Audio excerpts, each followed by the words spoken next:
Styling Acres, my name is Violet. It is time for an update on our very first ever kidding season. To start off, we got 8 bucks and 7 does. They are bright and bouncy and beautiful.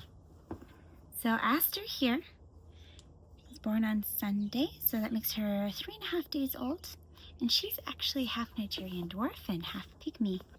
She was an only. So a couple of things I learned with this first set of kidding is bucks are very, very robust. I had 3 does that had a little trouble with their doelings.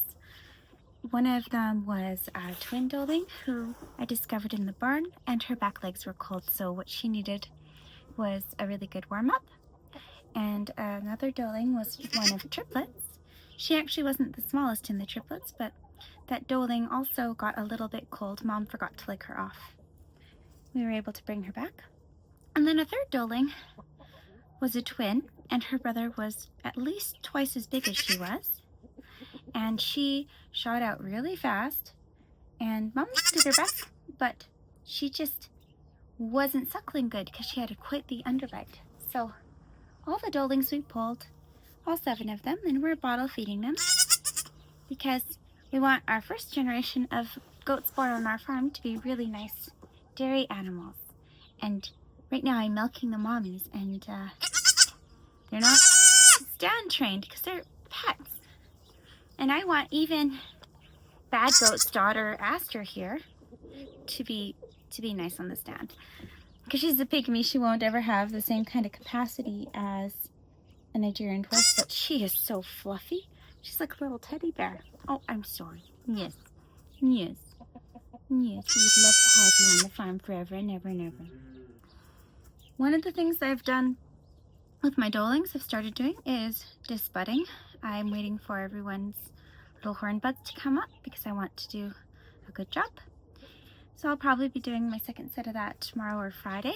And after that, when we get to about 2 weeks of bottle feeding, I will take them away from the house where they've been staying and put them back in the barn with their mums.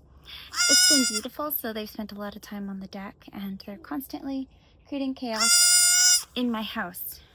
So the bucks are in the barn, bucklings are in the barn with their mummies, and I've just started separating them at night so I can get some decent milk in the morning. We've mostly been able to run this on milk from mommy goats, but I did get some milk replacer just because I was running a little short on day 6 as everyone was coming into their supply. Yes, that's true. You are so pretty. She was very angry at me for 2 whole days. Now I've been forgiven, so that's good. I'd be mad too if I got removed from mommy, but the fact is a lot of my doelings were not thriving. So that was okay. And I also wanted them to all be bottle kids so they could be extra fancy. Have you had a similar experience with robust bucklings and dainty doelings, or is this just me?